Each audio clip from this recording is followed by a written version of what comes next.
আজকে subject verb agreement নিয়ে আলোচনা হবে। সবথেকে বেসিক যে রুলটা, সবথেকে প্রয়োজনীয়, এই রুলটা ছাড়া অন্যান্য রুলগুলো বুঝতে অসুবিধা হবে। সাবজেক্ট ভার্ব এগ্রিমেন্ট হচ্ছে মিল। এগ্রিমেন্ট মানে মিল বা সামঞ্জস্য বা চুক্তি, যাই হোক। এখানে কিন্তু সাবজেক্টের ভার্বের সাথে যে মিল হবে সেটা নিয়ে কিন্তু এখানে আলোচনা হবে। প্রথম যে বেসিক রুলটা হচ্ছে খুবই সহজ। সাবজেক্ট সিঙ্গুলার সাবজেক্টের পর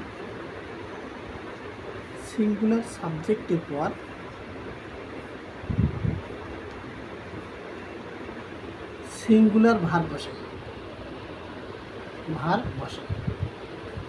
সিঙ্গুলার সাবজেক্টের পর সিঙ্গুলার ভার্ব বসে। খুবই সহজ। সিঙ্গুলার সাবজেক্ট কি আমরা সবাই জানি যে সিঙ্গুলার সাবজেক্ট হচ্ছে একটি মাত্র ব্যক্তি, বস্তু বা বিষয়কে বোঝাবে।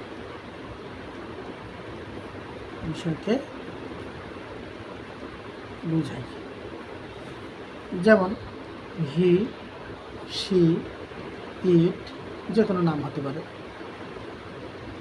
রানা, বয়, গার্ল, বুক, etcetera.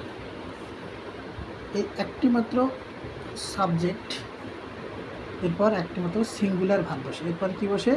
Singular verb. Singular verb কীভাবে চিনব? খুবই সহজ। এস যুক্ত ভার্বগুলো সিঙ্গুলার ভার্ব। এস যুক্ত থাকবে। এস যুক্ত ভার্বগুলো হবে সিঙ্গুলার ভার্ব। এস যুক্ত ভার্বগুলো কি? ইজ, ওয়াজ, হ্যাজ, ডাস,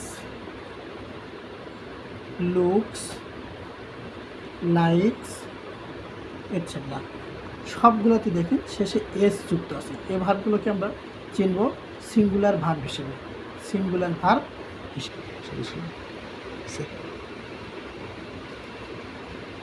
এর সিঙ্গুলার ভার্ব হচ্ছে এস যুক্ত থাকবে। যে ভার্বগুলোতে এস যুক্ত থাকবে সেটাকে আমরা সিঙ্গুলার ভার্ব বলব। যেমন is, was, has, does, looks, likes, etcetera. প্রত্যেকটা ভার্বের শেষে এস যুক্ত করা আছে। প্রত্যেকটা ভার্বের শেষে কী আছে? এস যুক্ত আছে। তো এগুলা আমরা সিঙ্গুলার ভার্ব হিসেবে চিনব। ফর এক্সাম্পল, হি একটা বি ভার্ব,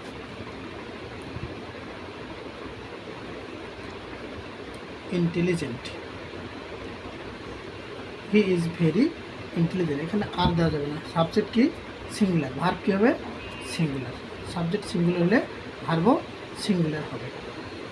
যেমন আর একটা উদাহরণ নিতে পারি, দ্য বুক, ব্র্যাকেটে বি ভার্ব দিই, very interesting. The book is very interesting. এখানে কী দেবো? ইজ। কারণ কি? Subject singular. ভার্ব কী হবে? সিঙ্গুলার হবে। তো আমরা জানলাম যে সিঙ্গুলার সাবজেক্টের পরে সিঙ্গুলার ভার্ব বসে।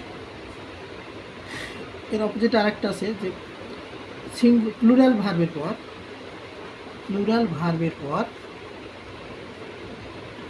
প্লুরাল সাবজেক্ট, ভুল হয়ে গেছে।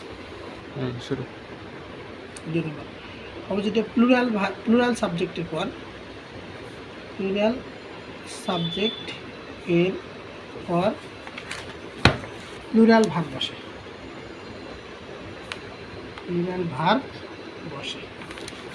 প্লুরাল সাবজেক্ট কোনগুলো?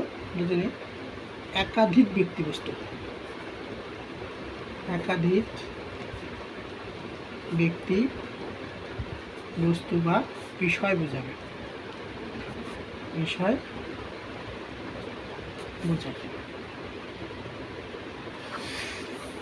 যেমন they, we, boys, girls, tables, etcetera বলতে পারি। প্লুরাল ভার্ব কোনগুলো? এগুলোর সাথে এস যুক্ত থাকবে না।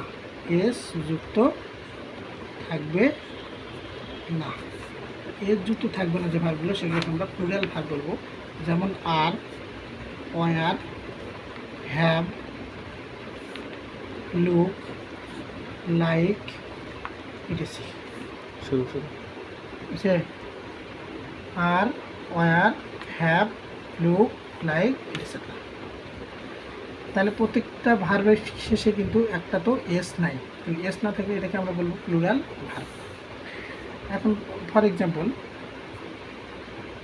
দে, এটা বিভাগ দেই,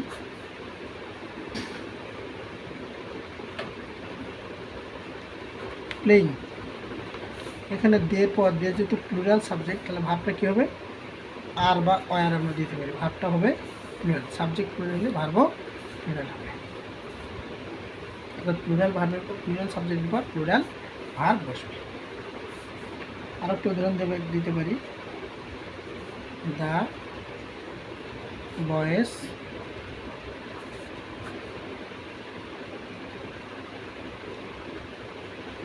writing, the boys are writing, তাহলে ভার্ব প্লুরাল, সাবজেক্ট প্লুরাল হলে ভার্বও প্লুরাল হবে। এখানে একটা নোট নিতে পারো,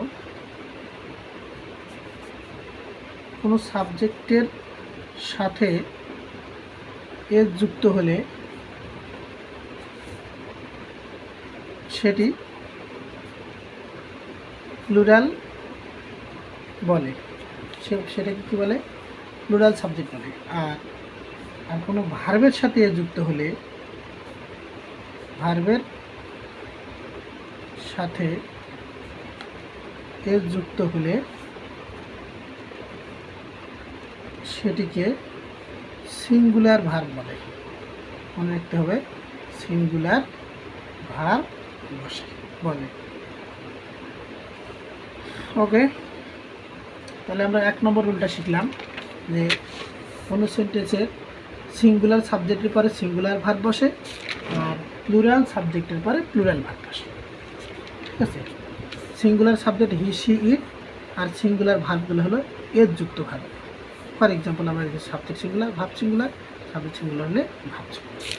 আর এটা মনে রাখতে হবে নোটটা অবশ্যই, যে সাবজেক্টের এস যুক্ত হলে, সাবজেক্টের সাথে এস যুক্ত হলে সেটিকে কী বলবে, প্লুরাল বলে। আর ভার্বের সাথে এস যুক্ত হলে সেটিকে সিঙ্গুলার ভার্ব বলবে। ওকে।